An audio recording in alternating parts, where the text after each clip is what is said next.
وَلَهُ مَن فِي السَّمَاوَاتِ وَالْأَرْضِ كُلٌّ لَهُ قَانِتُونَ۔ اور جو زمین میں ہیں اسی کے غلام ہیں، سب جاندار اسی کے فرمانبردار ہیں۔ وَهُوَ الَّذِي يَبْدَأُ الْخَلْقَ، اور وہی ہے جو اول بار پیدا کرتا ہے پھر اس کو دوبارہ پیدا کرے گا، اور یہ اس کے لیے بہت آسان، اور آسمان و زمین میں اس کی شان سب سے بالا تر ہے، اور وہ زبردست اور حکمت والا ہے۔ قانتون، قانتون کا مطلب ہے فرمانبردار۔ ابو سعید رضی اللہ تعالیٰ عنہ سے مرفوع روایت ہے، کہتے ہیں قرآن پاک کے اندر جہاں پر بھی قنوت کا لفظ آئے گا اس سے مراد اطاعت ہوگی، فرمانبرداری ہوگی۔ ضرب لكم مثلا من انفسكم هل لكم مما ملكت ايمانكم، اس نے تمہارے لیے توحید کی ایک مثال تمہیں میں سے بیان کی کہ کیا جن غلاموں کے تم مالک ہو ان میں سے کوئی بھی ہے جو اس روزے میں سے جو ہم نے تم کو دے رکھی تمہارا برابر کا شریک ہو کہ تم ان کی ایسی ہی پرواہ کرتے ہو جیسی اپنوں کی پرواہ کرتے ہو۔ اس طرح ہم ان لوگوں کے لیے اپنے کلام کو تفصیل سے بیان کرتے ہیں جو عقل سے کام لیتے ہیں۔ بل اتبع الذین ظلموا اهواءهم بغیر علم، بلکہ جو لوگ ظالم ہیں بے سوچے سمجھے اپنی خواہشات کی پیروی کر رہے ہیں۔ سو جس کو اللہ گمراہ کر دے اسے کون ہدایت سے بہرہ مند کر سکتا ہے؟ ایسے لوگوں کا کوئی مددگار نہیں۔ جس کو اللہ تعالیٰ گمراہ کر دے اس کو کوئی راہ راست پہ لانے والا نہیں ہے۔ فَأَقِمْ وَجْهَكَ لِلدِّينِ حَنِيفًا، تو آپ یکسو ہو کر اپنا رخ اس دین کی طرف رکھیے، وہی انداز ساخت جس پر اس نے لوگوں کو پیدا کیا۔ اللہ کی اس بنائی ہوئی چیز میں تبدیلی نہ کرو، یہ درست راست دین ہے لیکن اکثر لوگ نہیں جانتے۔ یعنی اللہ سب کا حاکم، سب سے نرالا، کوئی اس کا برابر نہیں، کسی کا زور اس پر نہیں چلتا، یہ باتیں سب جانتے ہیں، اس پر چلنا چاہیے۔ ایسے ہی کسی کے جان و مال کو ستانا، ناموس میں عیب لگانا ہر کوئی برا جانتا ہے، ایسے ہی اللہ کو یاد کرنا، غریب پر ترس کھانا، حق پورا دینا، دغا نہ کرنا ہر کوئی اچھا جانتا ہے، اس پر چلنا وہی دین سچا ہے۔ یعنی جو انسان نیک کام کرے گا وہ حنیف دین پر چل رہا ہے۔ ان چیزوں کا بندوبست پیغمبروں کی زبان سے اللہ تعالیٰ نے سکھایا ہے۔ منیبین الیہ واتقوہ واقیموا الصلاۃ، لوگوں اسی کی طرف رجوع کرو، اسی سے ڈرو اور نماز قائم کرو، اور مشرکوں میں سے شامل نہ ہونا۔ اس آیت میں اللہ تعالیٰ فریضہ اسلام ہے جو نماز کو قرار دے رہے ہیں، اس کو پابندی سے پڑھنے کا حکم ہے، مشرک ہونے سے منع فرمایا۔ معلوم ہوا جو قصداً دل کے ارادے سے جان بوجھ کر نماز کو چھوڑ رہا ہے وہ مشرک ہو جاتا ہے۔ علماء نے اتنے سخت فتوے لگائے ہیں، حدیثیں ہیں کہ بین العبد و بین الکفر ترک الصلاۃ، مومن اور کافر کے درمیان فرق کرنے والی چیز کیا ہے؟ نماز ہے۔ من الذین فرقوا دینہم وکانوا شیعا کل حزب بما لدیہم فرحون، جن لوگوں نے اپنے دین کو ٹکڑے ٹکڑے کر دیا اور فرقے فرقے ہو گئے اور ہر فرقہ اپنے مرعومات پر نازا ہے، یعنی جو ان کے پاس ہے اس پر خوش ہے۔ وَإِذَا مَسَّ النَّاسَ، اور جب لوگوں کو کوئی تکلیف پہنچتی ہے تو اپنے رب کی طرف رجوع ہو کر اسی کو پکارتے ہیں، پھر جب وہ اپنی رحمت کا مزہ ان کو چکھاتا ہے تو ان میں سے بعض ناگہاں اپنے رب کے ساتھ شرک کرنے لگتے ہیں۔ لِيَكْفُرُوا بِمَا آتَيْنَاهُمْ، تاکہ جو کچھ ہم نے ان کو دیا ہے اس کی ناشکری کریں، سو تم فائدے حاصل کیے جاؤ، ان قریب تمہیں انجام معلوم ہو جائے گا۔ ہم انزلنا علیہم سلطانا، ہم نے ان لوگوں پر بھی دلیل اتاری ہے کہ وہ ان کو شرک کرنے کو کہہ رہی ہے۔ اللہ کہتے ہیں کہ ہم نے آسمانوں سے کوئی دلیل نازل کی ہے جو کہ سند پیش کی ہے کہ تم اللہ کے ساتھ شریک ٹھہراؤ، نہیں بلکہ یہ لوگ خود بے ساختہ مشرکانہ روش اختیار کرتے ہیں۔ وَإِذَا أَذَقْنَا النَّاسَ، جب ہم لوگوں کو رحمت کا مزہ چکھاتے ہیں تو اسے پا کر خوش ہو جاتے ہیں، اور اگر ان کو کوئی تکلیف پہنچتی ہے اور وہ بھی اپنی شامت اعمال سے، یعنی اپنے ہی ہاتھوں سے جو انہوں نے کیا ہوتا ہے اس کی وجہ سے ان کو وہ تکلیف پہنچتی ہے تو وہ فوراً مایوس ہو جاتے ہیں۔ یعنی جب اس کو نعمت پہنچتی ہے تو اس پر اتراتا خوش ہوتا ہے اور کہنے لگتا ہے کہ اب ساری مصیبتیں میرے سے دور ہو گئیں، اور جب اس پر کوئی سختی پہنچتی ہے تو اللہ تعالیٰ کہتے ہیں وہ اس کے اعمال کی وجہ سے اس پر وہ مصیبتیں آتی ہیں تو آئندہ نا امید ہو جاتا ہے، گویا اس نے خیر کو کبھی دیکھا ہی نہیں ہے۔ مگر ایمان اور نیک عملوں والے ایسے نہیں ہوتے، جو مومن لوگ ہوتے ہیں ان پر مشکل حالات آ جائیں تو وہ صبر کرتے ہیں، وہ شکر ادا کرتے ہیں۔ بخاری کی روایت میں ہے مومن کا حال عجیب ہے، ہر حکم اللہ کا اس کے حق میں بلائی ہے، اگر اس کو نعمت اور خوشی پہنچے تو شکر کرتا ہے، اللہ سے ڈرتا ہے کہ کہیں اسے وہ چھین نہ جائے، اور دعا کرتا ہے اللہم انی اعوذ بک من زوال نعمتک وتحول عافیتک، یہ دعا پڑھتا رہتا ہے تو یہ اس کے حق میں خیر لاتی ہے، اور اگر تکلیف یا رنج پہنچ جائے تو صبر کرتا ہے اور امید کرتا ہے کہ اللہ ضرور اپنے فضل سے سختیوں کو دور کرے گا، تو یہ بھی اس کے لیے بہتری اور ثواب ہے، کیونکہ مومن کو ایک کانٹا بھی چبھتا ہے تو اس کے گناہ معاف ہوتے ہیں۔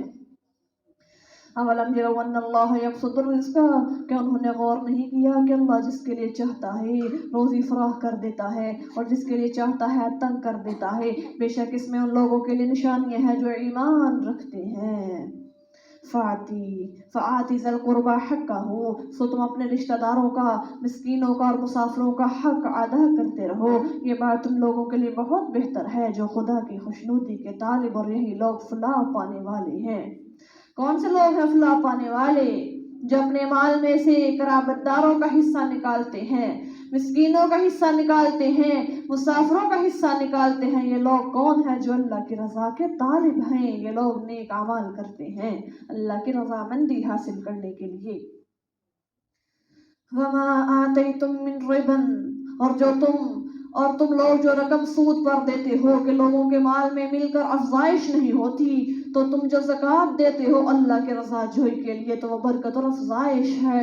کیا پتا چلا جو لوگ اللہ کے راستے پر مال نہیں خرچ کرتے وہ کیا کہتے ہیں کہ زکوٰۃ دینے سے مال کم ہو جاتا ہے، لیکن اللہ کہتا ہے کہ زکوٰۃ دینے سے مال بڑھتا ہے، تمہارا مال تمام قسم کی علائشوں بیماریوں سے محفوظ ہو جاتا ہے، پاک ہو جاتا ہے۔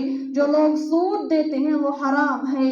تم کہتے ہو کہ سود سے رقم بڑھتی ہے، نہیں بلکہ تم علانیہ اللہ تعالیٰ سے جنگ کر رہے ہو۔ جو لوگ ایسا کرتے ہیں وہی اپنے اجر کو خدا کے ہاں بڑھانے والے ہیں۔ کون سے لوگ؟ جو زکوٰۃ ادا کرتے ہیں، جو لوگ اللہ کے خوشنودی چاہتے ہوئے اپنے دیے ہوئے مال میں سے اللہ کے راستے پر خرچ کرتے ہیں۔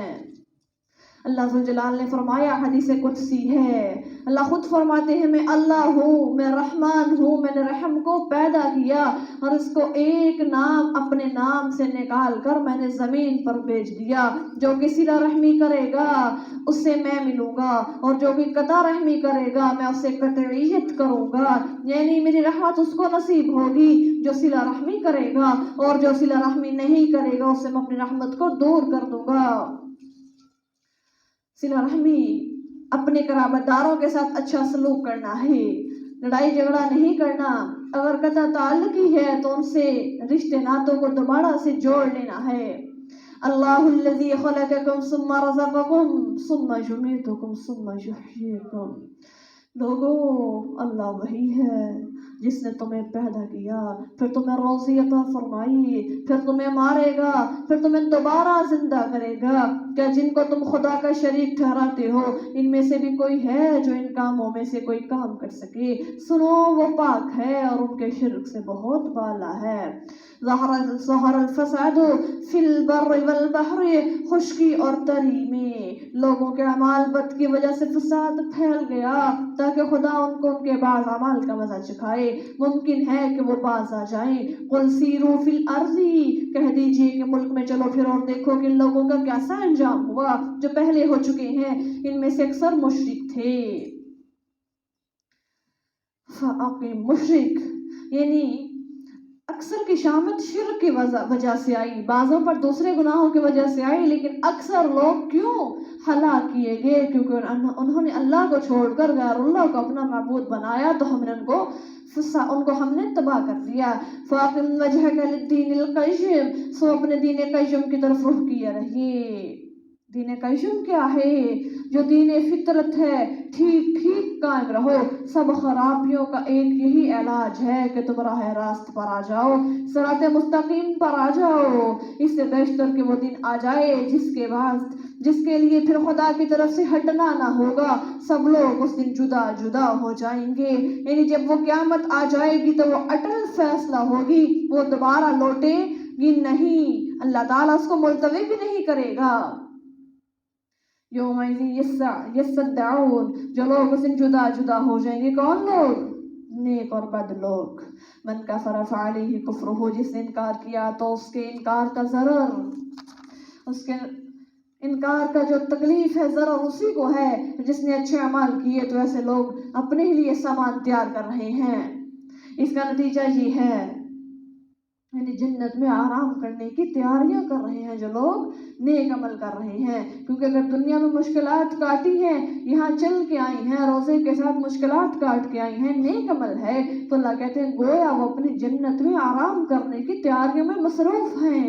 الحمدللہ لِيَجْزِيَ الَّذِينَ آمَنُوا وَعَمِلُوا الصَّالِحَاتِ، اس کا نتیجہ یہ ہوگا کہ جو لوگ ایمان لائے، انہوں نے نیک عمل بھی کیے، اور وہ ان کے اپنے فضل سے صلہ دے گا، بے شک وہ منکروں کو پسند نہیں کرتا۔ اللہ تعالیٰ ان کو اپنے فضل سے کیا عطا فرمائیں گے؟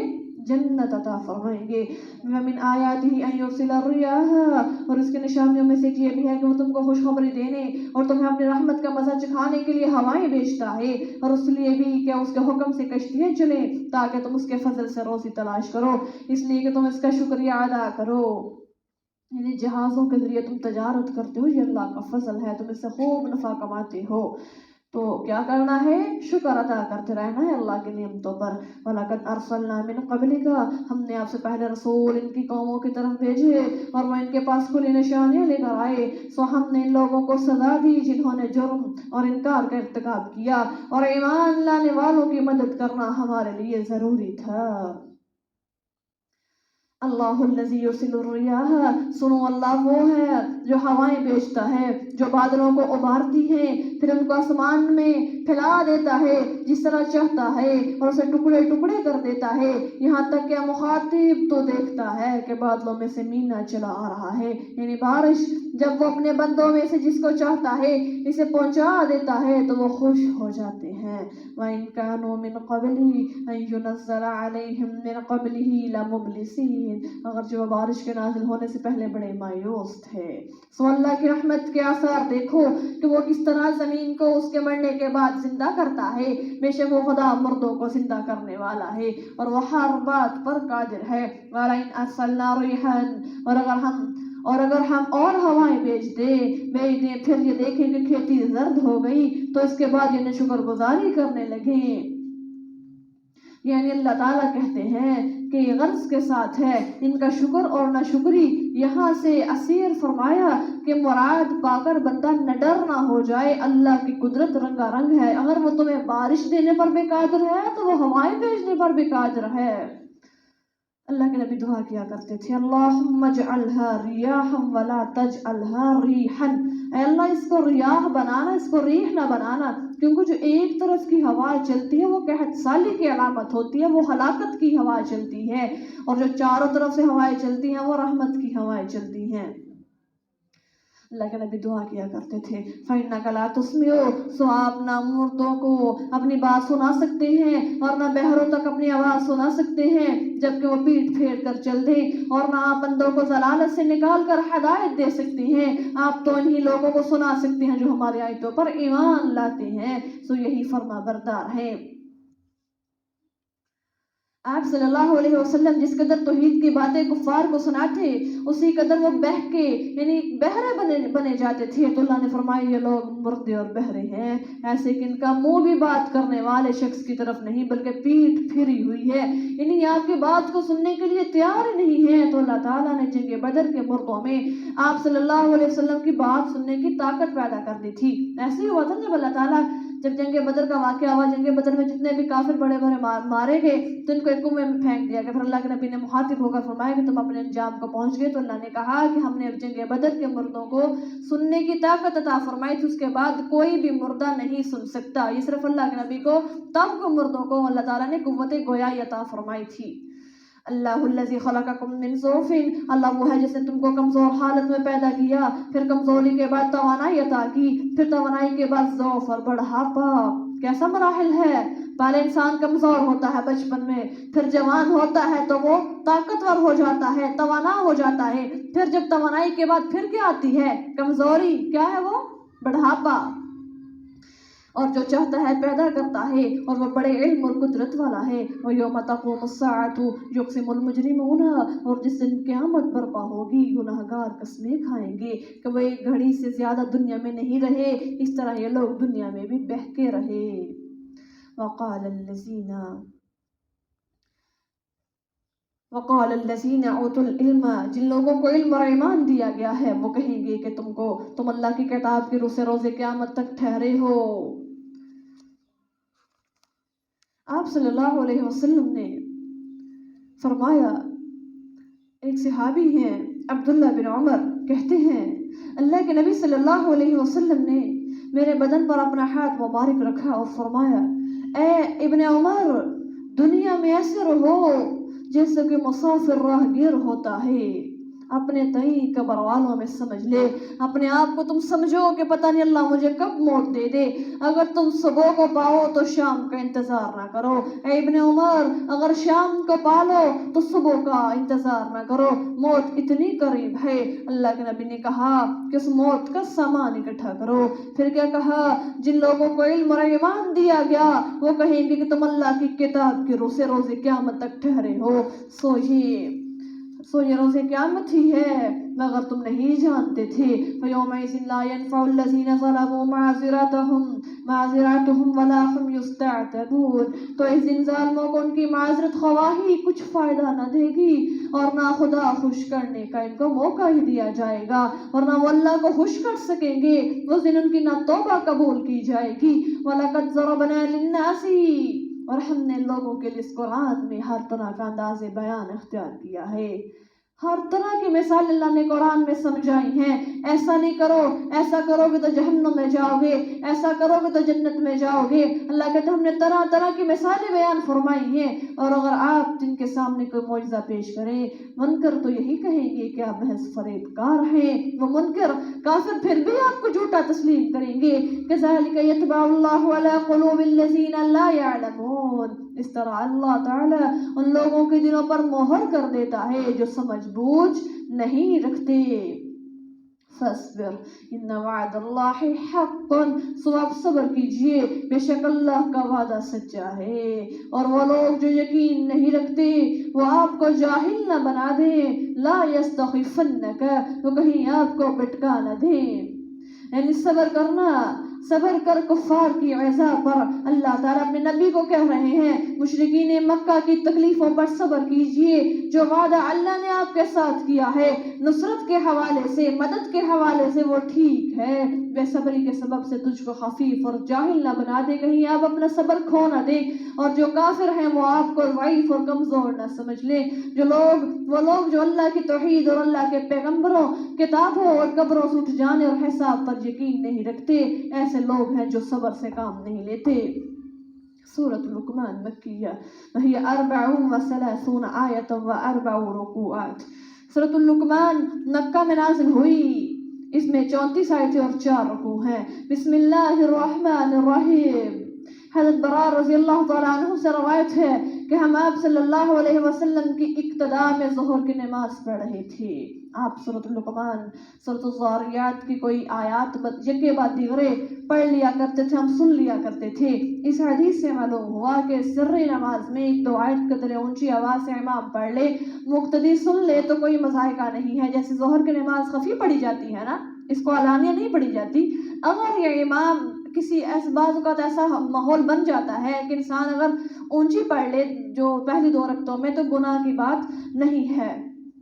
صحابہ کرام کہہ رہے ہیں کہ سنن نسائی ابن ماجہ میں روایت موجود ہے کہ اللہ کے نبی کبھی کبھار سورۃ اللقمان اور سورۃ الذاریات کو پڑھ لیا کرتے تھے ظہر کی نماز میں، تو اس حدیث سے پتہ چلا کہ ان سورتوں کا پڑھنا بھی مسنون ہے ظہر کی نماز میں۔ الف لام میم حروف مقطعات تلک آیات الکتاب الحکیم، یہ کتاب حکیم کی آیتیں ہیں جو نیکوکاروں کے لیے سراسر ہدایت و رحمت ہے۔ ان لوگوں کے لیے جو نماز پڑھتے ہیں، زکوٰۃ دیتے ہیں، یہ قرآن نیکی کا رستہ دکھاتا ہے کن لوگوں کو؟ جو ہدایت یافتہ ہوتے ہیں، جو اللہ کی رحمت کے طالب ہوتے ہیں اور ہدایت حاصل کرنے کے بعد نماز قائم کرتے ہیں، زکوٰۃ ادا کرتے ہیں، پھر کیا کرتے ہیں؟ وہ آخرت پر یقین رکھتے ہیں۔ اولئک علی ھدی من ربہم واولئک ھم المفلحون، یہی لوگ اپنے رب کی طرف سے ہدایت پر ہیں، یہی لوگ فلاح پانے والے ہیں۔ ومن الناس، اسلام کے اصل 3 چیزوں پر ہے، جس نے ان میں سے ایک کو قصداً جان بوجھ کر چھوڑ دیا، بس وہ اس کے چھوڑنے کی وجہ سے کافر ہو گیا۔ کس کو قتل کر دینا، مال لوٹ لینا، اگر اسلام میں اقتدار ہو تو حلال اور جائز درست ہے۔ وہ کیا کیا ہے؟ یعنی کہ کلمہ پڑھنا، کیونکہ وہ اللہ کافر ہے۔ ایک ان میں سے کلمہ پڑھنا ہے، دوسرے 5 وقت کی نماز فرض ادا کرنا، تیسرے رمضان مبارک کے روزے رکھنا۔ اگر کوئی انسان جان بوجھ کے یہ عمل چھوڑ رہا ہے تو سنت کیا کہتی ہے کہ وہ اللہ کافر ہے۔ استغفر اللہ۔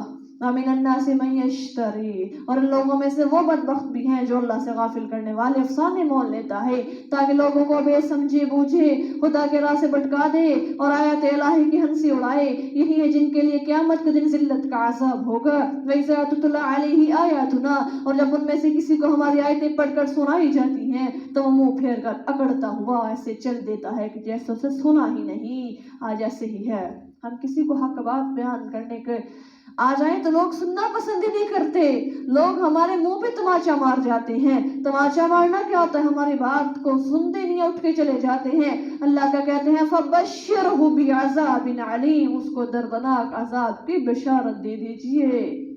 قرآن کا ترجمہ پڑھیں تو کانوں کی کھڑکیاں، دماغ کی کھڑکیاں کھل جاتی ہیں۔ قرآن کہہ کیا رہا ہے؟ یہ ہمارے ہی بارے میں اترا ہے سارا، گویا آج ہی نازل ہوا ہے۔ قرآن کا معجزہ ہے، یہ مستقبل کی بھی باتیں بیان کرتا ہے، حال کی بھی، یہ ماضی کی بھی باتیں بیان کرتا ہے۔ کوئی ایسی کتاب ہے جو مستقبل کی باتیں بتائے؟ نہیں، یہ قرآن کا معجزہ ہے۔ پھر کیا کہا؟ ان الذین آمنوا وعملوا الصالحات لهم جنات النعیم خالدین فیہا وعد اللہ حقا وهو العزیز الحکیم۔ وہ لوگ جو ایمان لے آئے، نیک عمل بھی کرتے رہے، ان کے لیے مزے کے باغات ہیں، نعمتوں والی جنتیں ہیں جن میں وہ ہمیشہ ہمیش رہیں گے۔ اللہ کہتے ہیں یہ میرا وعدہ سچا ہے اور وہ زبردست اور حکمت والا ہے۔ سبحان اللہ۔ خلق السماوات، یعنی جو لوگ اللہ کی آیتوں کو سن کر اس پر یقین لے آئے، اس پر ایمان لے آئے، تو اللہ ذو الجلال کہتے ہیں یہی لوگ ہیں جنہوں نے اپنی خواہش نفس کو ترک کر کے شریعت کی تابعداری اختیار کر لی۔ جو لوگ شریعت کی تابعداری کرتے ہیں، اپنی خواہشات کی پیروی چھوڑ دیتے ہیں، قرآن اس کو جنت کی بشارت دیتا ہے۔ اللہ کہتے ہیں میں اللہ بڑا وعدے کا سچا ہوں، میرے سے پھر میری جنت کی امید رکھنا۔ خلق السماوات بغیر عمد ترونہا، اس نے آسمانوں کو جیسا کہ تم دیکھتے ہو بغیر ستونوں کے بنا کھڑا کیا، زمین میں بھاری بوجھل پہاڑ ڈال دیے ہیں کہ کہاں وہ تمہیں ڈاواں ڈول نہ ہونے دیں۔ ایسے ہی ہے نا، اگر زمین ہماری پہ پہاڑ موجود نہ ہو تو ہماری زمین ہلتی رہے۔ اللہ تعالیٰ نے بطور میخ ان کو، بطور کیل ان کے اندر پہاڑوں کو ٹھونک دیا۔ کیا کہا کہیں ایسا نہ ہو کہ زمین ہلنے لگے۔ وَبَثَّ فِيهَا مِن كُلِّ دَابَّةٍ، اور اس میں ہر قسم کے جانور پھیلا دیے۔ ہم نے آسمان سے بارش کو برسایا اور زمین میں ہر قسم کی عمدہ چیزیں اگا دی۔ هَذَا خَلْقُ اللَّهِ، یہ اللہ کی مخلوق ہے، تو تم مجھ کو دکھاؤ اللہ کے سوا دوسروں نے کیا پیدا کیا ہے۔ اصل بات یہ ہے کہ ظالم یہ لوگ کھلی گمراہی میں ہیں، یعنی یہ لوگ غیر اللہ سے جو مدد مانگتے ہیں، یہ لوگ اللہ کو چھوڑ کر دوسروں پر امید اور بھروسہ رکھتے ہیں، یہ لوگ کھلی گمراہی میں ہیں۔ وَلَقَدْ آتَيْنَا لُقْمَانَ، اور ہم نے لقمان کو حکمت عطا کی، اور کہا سورت کے ساتھ مناسبت والی آیت ہے، اور کہا اللہ کا شکر ادا کرتے رہو اور شکر گزار ہوتا ہے تو وہ اپنے ہی نفع کے لیے شکر گزار ہوتا ہے، اور جو ناشکر ہوگا اسے معلوم ہونا چاہیے کہ اللہ بے نیاز ہے، وہ بذات خود بہت بے پرواہ اور قابل تعریف ہے، اللہ کو تمہاری ناشکری سے کوئی فرق نہیں پڑتا۔ وَإِذْ قَالَ لُقْمَانُ لِابْنِهِ، جب لقمان نے اپنے بیٹے سے نصیحت کی، لابنہ اپنے بیٹے سے نصیحت کرتے ہوئے کہا میرے پیارے بیٹے اللہ کے ساتھ کسی کو شریک نہ ٹھہرانا، بے شک شرک بہت بڑا ظلم ہے۔ صحیح بات یہ ہے کہ لقمان پیغمبر نہ تھے بلکہ صالح مرد تھے، یاد رکھیے گا لقمان پیغمبر نہیں تھے بلکہ ایک نیک مرد تھے۔ بہت سے سلف صالحین سے منقول ہے کہ وہ غلام تھے سیاہ رنگ کے، ان کو اللہ نے دین کی سمجھ عطا فرمائی تھی، سو انہوں نے اسے سمجھا بے انصافی یہی ہے کہ کسی کا حق کسی کو دے دیا جائے تو وہ شرک ہے، یعنی اللہ تعالیٰ جسے تمام مخلوق کو پیدا کیا اگر اللہ عبادت کے لائق ہے اس کا حق ہم اس سے چھوڑ کر اس کے علاوہ کسی اور کو دے دیں گے تو وہ شرک ہوگا۔ اپنے بیٹے کو کیا کہا اے پیارے بیٹے اگر تاج بادشاہ کا ہے، اگر وہ کسی ادنا سے فقیر غلام کو دے دیا جائے تو گویا وہ بادشاہ کا حق مارا گیا، تم نے اس کے ساتھ شرک کیا ہے، تو ایسے ہی ہے تم نے اللہ کا حق کسی اور کو دے دیا تو وہ کیا ہے شرک ہے، اور شرک سب سے بڑا گناہ ہے۔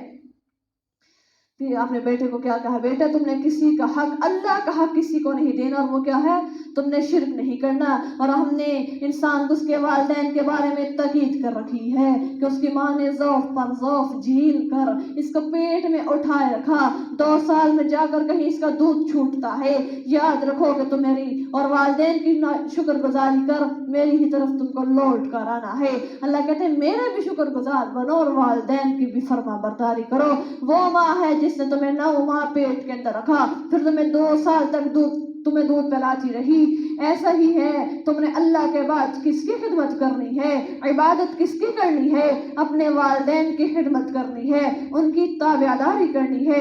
فَإِن جَاهَدَاكَ، پھر یہ کہا اگر وہ تجھے مجبور کریں کہ میرے ساتھ کسی کو شریک ٹھہرائے جس کا تجھے علم ہی نہیں، سو پھر ان کا کہا نہ ماننا، دنیا کی باتوں میں ان کے ساتھ حسن سلوک سے پیش آ، لوگوں کی رائے اختیار کر جو میری طرف رجوع ہو، پھر تم سب لوٹ کر میری ہی طرف آنا ہے، پھر تمہارے اعمال سے تمہیں آگاہ کر دوں گا میں۔ اللہ ذوالجلال کہتے ہیں اگر دنیا کے اندر والدین تمہیں شرک کا کہہ رہے ہیں تو تم نے ان کی فرما برداری نہیں کرنی، دنیا کے معاملات میں ان کے ساتھ بدتمیزی نہیں کرنی، ان کے ساتھ برابر کا حسن سلوک رکھو، لیکن جب شرک کا معاملہ آ جائے تو فرما برداری نہیں کرنی۔ سعد بن ابی وقاص نے کہا یہ آیت اتری، وہ کہتے ہیں جب میں مسلمان ہو گیا میری والدہ نے کہا کہ میں اللہ کے دین کو جب تک تم سعد اللہ کے دین کو نہیں چھوڑو گے میں کھانا نہیں کھاؤں گی، تو ایسے ہی پھر انہوں نے اپنی والدہ سے کہا کہ اگر آپ کی جگہ 100 مائیں بھی ہوتی تو میں سب کو قربان کر دیتا، میں اللہ کے راستے کو کبھی بھی نہ چھوڑتا، میں کبھی بھی محمد رسول اللہ صلی اللہ علیہ وسلم کے کلمے کو نہ چھوڑتا۔ پھر اللہ کے نبی نے دعا کی تو ان کی ماں اسلام قبول کر لیا، اس کی ماں نے یا بنیشا اے میرے بیٹا اگر رائی کے برابر بھی کوئی عمل ہو پھر بھی وہ کسی پتھر کے نیچے دبا پڑا ہو یا آسمانوں میں یا زمین کے اندر پوشیدہ ہو اس کو بھی خدا اللہ حاضر کرے گا، یعنی شرک ایسا ہے بے شک بڑا باریک بین اور بڑا باخبر ہے۔ یا بنیشا اقیم الصلاۃ، بیٹا نماز پڑھا کرو، نیک کاموں کی تلقین کیا کرو، برائیوں سے منع کیا کرو، تجھے جو تکلیف پہنچی اس پر صبر کرو، بے شک یہ بڑی ہمت کا کام ہے۔ نبی ہے نہیں ہے نیک آدمی ہے، اپنے بیٹے کو جاتے ہوئے نصیحتیں کیا کر رہے ہیں، کیا وصیت کر کے جا رہے ہیں، یہ وصیتیں یاد کریے گا، ٹھیک ہے۔ وقت سب پہ آتا ہے، کبھی نصیحت کرنی پڑی جاتی ہے، وصیت کرنی پڑ جاتی ہے تو اپنی اولاد کو کرنا ہے بیٹا شرک نہیں کرنا، اللہ کے ساتھ کبھی بھی کسی کو شریک نہیں کرنا، نماز پڑھنی ہے، زکوٰۃ دینی ہے، نیکی کے کام کا حکم دینا ہے، برائی سے منع کرنا ہے، پھر یہ ایسی اولاد جب ایسی وصیتیں کر کے جاؤ گے تو صدقہ جاریہ ہوگی، جب تک وہ نیک عمل کرتی رہے گی تو تمہیں برابر کا اجر ملتا رہے گا۔ وَلَا تُصَعِّرْ خَدَّكَ لِلنَّاسِ وَلَا تَمْشِ فِي الْأَرْضِ مَرَحًا، اور لوگوں لوگوں سے بے رخی نہ کرنا، زمین پر اطراء کرنا چل، اللہ کسی اترانے والے شیخی خور کو پسند نہیں کرتا۔ بیٹا تکبر نہیں کرنا، کیونکہ اللہ تعالیٰ تکبر کرنے والوں کو پسند نہیں کرتا۔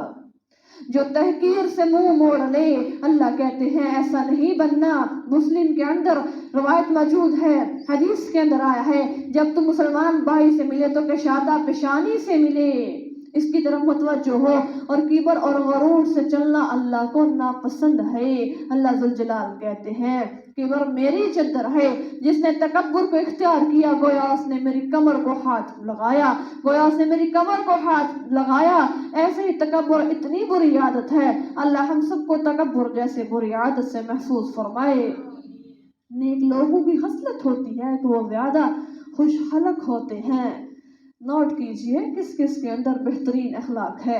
اگر اخلاق کی کمی ہے تو اپنے اندر اخلاق کو لے آئیے، یا کہیں یہ بہت اچھی خصلت ہے۔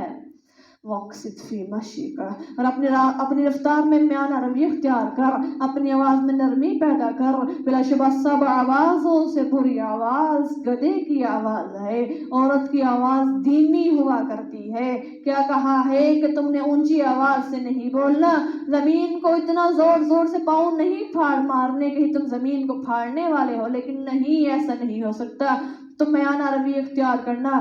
یہ لقمان علیہ السلام، لقمان اپنے بیٹے کو نصیحتیں کر رہے ہیں۔ الم تروا ان اللہ سخر لکم، کیا تم نے کبھی غور نہیں کیا کہ اللہ نے آسمان و زمین کی تمام مخلوق کو تمہارے لیے مسخر کر رکھا ہے، تم پر اپنی ظاہری اور باطنی نعمتیں پوری کر دی۔ لوگوں میں ایسے بھی ہیں جو اللہ کے بارے میں بغیر صحیح علم کے، ہدایت رہنمائی کے اور کتاب روشن کے جھگڑتے ہیں۔ وَإِذَا قِيلَ لَهُمُ اتَّبِعُوا مَا أَنزَلَ اللَّهُ، اور جب ان سے کہا جاتا ہے کہ اللہ نے جو کچھ نازل کیا ہے تم اسی کی پیروی کرو، تو کہتے ہیں کہ ہم تو اسی راہ پر چلیں گے جس پر ہم نے اپنے بڑوں کو پایا، بھلا کیا ان کے بڑوں کو شیطان دوزخ کے عذاب کی طرف بلاتا رہا ہے، تو ابھی وہ انہی کے راہ پر چلیں گے۔ یعنی ان مشرک اور توحید الہی میں جھگڑنے والوں کے پاس سوائے تقلید آبا اور اجداد کے کوئی اور سند دلیل نہیں ہے۔ وہ کہتے ہیں بس ہمارے آبا و اجداد نے جو کیا ہم وہی کریں گے، لیکن اس کے پاس ان کے لیے کوئی ان کے ہاں دلیل نہیں۔ ان کو شیطان نے دھوکہ دے کر دوزخ کی راہ پر لگا دیا، حالانکہ باپ دادا کی اتباع اچھے کاموں، اللہ رسول کی اطاعت میں ہے، نہ یہ کے خلاف میں۔ اللہ ذوالجلال کہتے ہیں جن سے پہلے لوگ گزرے ہیں وہ تو بہت نیک تھے، تم ان کی پیروی کیسے کرتے رہے؟ اور کچھ لوگ ایسے بھی ہوتے ہیں جن کے آباء و اجداد برے کام کرتے ہیں تو وہ بھی ساتھ برائیوں میں مبتلا ہو جاتے ہیں۔ کیا کہا؟ ان کے لیے بڑھتی ہوئی آگ ہے۔ وَمَن يُسْلِمْ وَجْهَهُ إِلَى اللَّهِ، جو خدا کے سامنے اپنا سر جھکا دے اور وہ نیکوکار بھی ہو، تو اس نے گویا ایک نہایت پختہ رسی کو پکڑ لیا، تمام امور بالا خدا ہی کے حضور میں پیش ہونے والے ہیں۔ فَمَن كَفَرَ، اور جو کفر کی راہ پر چلا۔ حدیث میں آیا ہے جبریل امین نے آپ صلی اللہ علیہ وسلم سے احسان کے معنی پوچھے، آپ نے فرمایا عبادت اس طرح کرو کہ گویا اللہ کو دیکھ رہا ہے۔ اگر ایسی کیفیت نہ بن پڑے تو یہ سمجھو گویا اللہ تجھے دیکھ رہا ہے۔ احسان کا مطلب اللہ کے نبی نے یہ بیان فرمایا۔ آپ کے اس کفر کی وجہ سے ہم غمگین نہ ہو، ان سب کو ہماری طرف لوٹنا ہے، پھر ہم ان کو ان کے اعمال سے آگاہ کریں گے، بے شک اللہ دلوں کے بیچ جانتا ہے۔ نمتعہم قلیلا ثم نضطرہم الی عذاب غلیظ، ہم ان کو تھوڑا سا فائدہ دیں گے، پھر ہم ان کو سخت عذاب کی طرف کھینچ لائیں گے۔ دنیا کا فائدہ تھوڑا ہے، وہاں سے فائدہ حاصل کرتے رہیں، لیکن کل قیامت کے روز ان کو ہم اپنے عذاب کی طرف کھینچ لائیں گے۔ وَلَئِن سَأَلْتَهُمْ، اور اگر آپ ان سے پوچھیں گے کہ کس نے آسمانوں اور زمین کو پیدا کیا، تو یہ پکار اٹھیں گے کہ اللہ نے۔ کہہ دیجئے تمام حمد و ثنا اللہ ہی کے لیے ہے، مگر ان میں سے کوئی اکثر لوگ نہیں جانتے۔ رسولوں اور کتابوں کا آنا نعمت عظمیٰ ہے، مگر مقلدین نے قرآن اور حدیث کو چھوڑ کر تقلید شخصی کو اختیار کیا، جو کفران نعمت اور مستحق عذاب ہے۔ اللہ تعالیٰ کہتے ہیں میں نے رسول اور کتابوں کو بھیجا اپنی نعمت بنا کر کے، ان کو میں نے تمہارے لیے ہدایت کا سامان بنا کے بھیجا، لیکن تم نے ان کو چھوڑ کر تم نے دوسرے لوگوں کو اپنے امام بنا لیا، تو بہت تم نے غلط کیا ہے، تم نے عذاب کو اپنے سر مول لیا۔ للہ ما فی السماوات والارض، جو کچھ آسمان و زمین میں ہے سب اللہ ہی کا ہے، بے شک اللہ بڑا بے نیاز ہے، قابل تعریف ہے۔ اور اگر وہ تمام درخت جو سطح زمین پر ہے قلم بن جائیں، جو درخت ہے سیاہی بن جائیں، ان کی مدد کو 7 آسمان ہو جائیں تو پھر بھی اللہ کی باتیں تمام نہ ہو، بے شک اللہ زبردست اور حکمت والا ہے۔ ما خلقکم ولا بعثکم، اور تم سب کا پیدا کرنا اور تم سب کا اٹھا کھڑا کرنا ایسا ہی ہے جیسا کہ ایک شخص کا پیدا کرنا اور اٹھا کھڑا کرنا، بے شک اللہ سننے والا دیکھنے والا ہے۔ کیا تم نے نہیں دیکھا کہ اللہ رات کو دن میں داخل کر دیتا ہے، دن کو رات میں داخل کرتا ہے، اس نے سورج اور چاند کو اپنا مطیع کر رکھا ہے، ہر ایک وقت معین تک جاری رہے گا، اللہ تمہارے سب کاموں کی خبر رکھتا ہے۔ ذالک بان اللہ هو الحق، یہ اس لیے کہ اللہ ہی برحق ہے، وہ یہ کہ تم اس کے سوا جن چیزوں کو پکارتے ہو وہ باطل ہیں، اور یہ کہ اللہ بلند مرتبہ اور بڑا ہے۔ الم تر ان الفلک تجری فی البحر، کیا تم نے نہیں دیکھا کہ اللہ ہی کے فضل سے کشتی سمندر میں چلتی ہے تاکہ تم کو اپنی نشانیاں دکھائے، بلا شبہ اس میں ہر صابر اور شکر گزار کے لیے نشانیاں ہیں۔ ایسے ہی ہے نا، جہاز بھاری سامان اٹھا کر اللہ کی قدرت اور فضل اور رحمت سے کس طرح سمندر کی موجوں کو چیرتا پھاڑتا ہوا ہوا میں چلا جاتا ہے، اللہ کہتے ہیں یہ میری قدرت ہے۔ حدیث شریف میں ہے ایمان کے 2 حصے ہیں، ایک حصہ صبر اور دوسرا حصہ شکر ہے۔ خواہشات نفس کو روک کے رکھنا صبر ہے، اور اچھے کاموں پر قائم رہنا شکر ہے۔ آپ اچھے کام پہ قائم ہے نا، قرآن پڑھنے آتی ہے، اللہ کا شکر ہے، اور اپنی خواہشات نفس کو روک لینا صبر ہے۔ سمجھ آئیے 2 باتوں کی؟ جی۔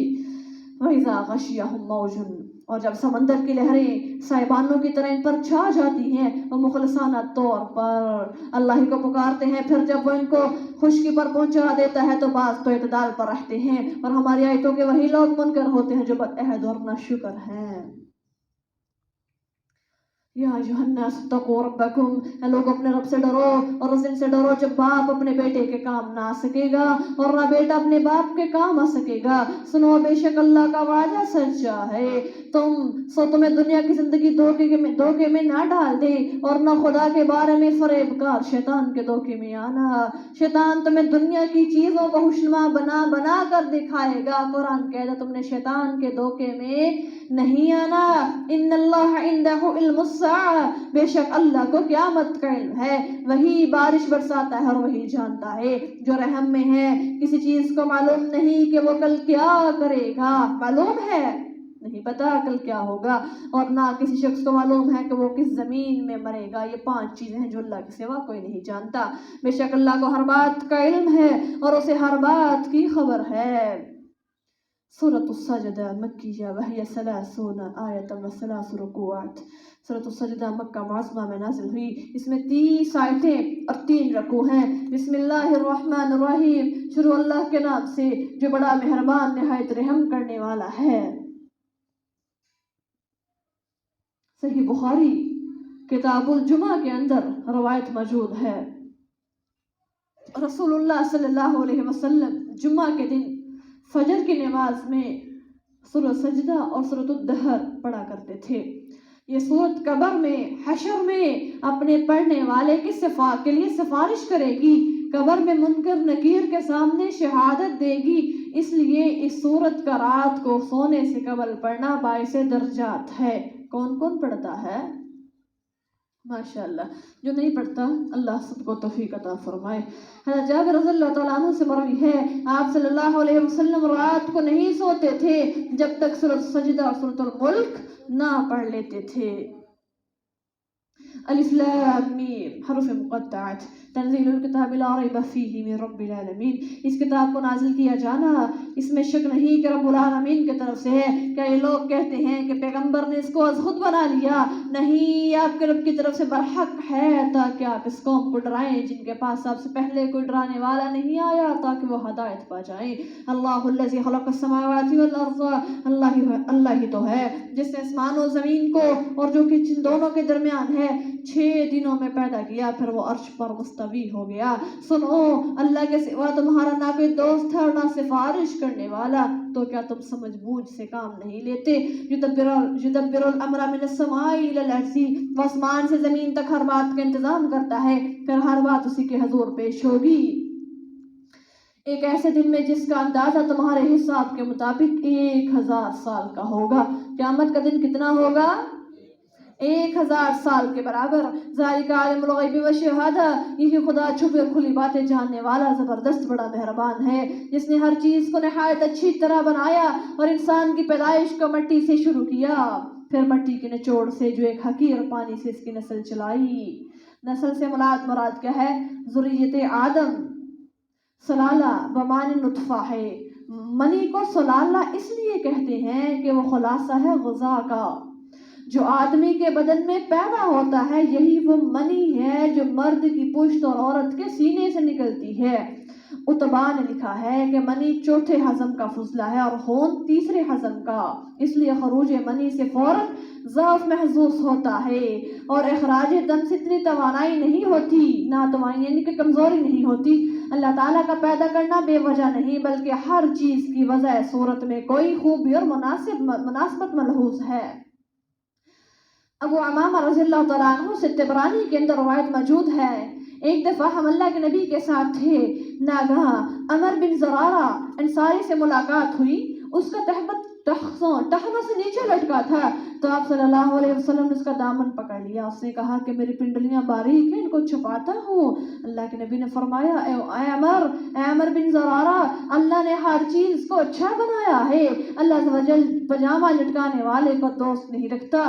کیا پتا چلا جو اپنے مرد اپنے ٹخنوں سے نیچے شلوار رکھتا ہے، گویا وہ تکبر کی علامت ہے۔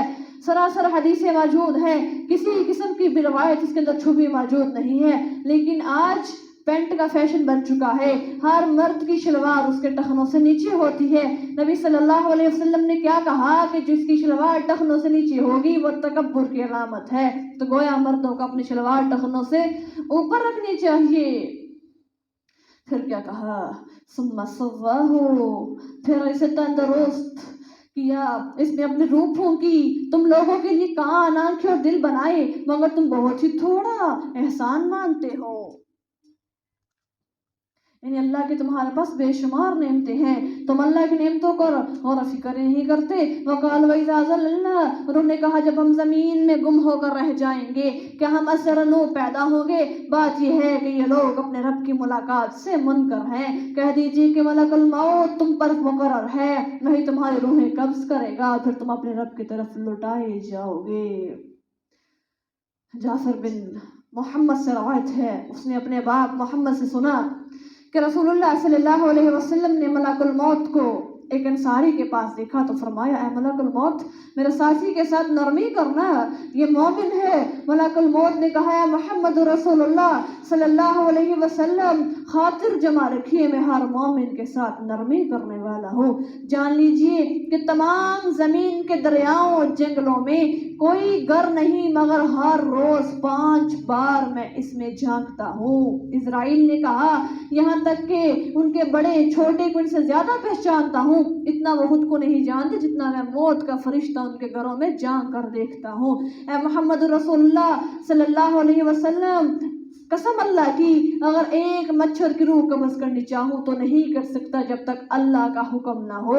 اللہ کے حکم کے علاوہ میں کسی کی جان قبض نہیں کرتا۔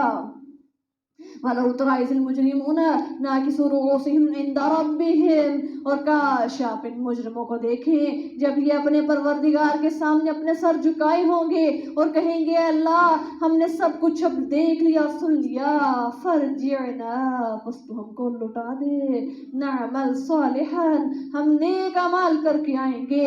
کہ اب ہمیں یقین آ گیا، اللہ اپنی آنکھوں سے دیکھ کر کہیں گے، اللہ آج ہمیں یقین آ گیا، ہمیں دوبارہ دنیا میں بھیج دے۔ اللہ کہے گا، نہیں نہیں، بالکل بھی نہیں، میں نے اللہ نے وعدہ کیا ہے کہ جب قیامت کا اٹل فیصلہ آ جائے گا میں دوبارہ کسی کو دنیا پہ نہیں بھیجوں گا، آج تم اپنے عذاب کا مزہ چکھو۔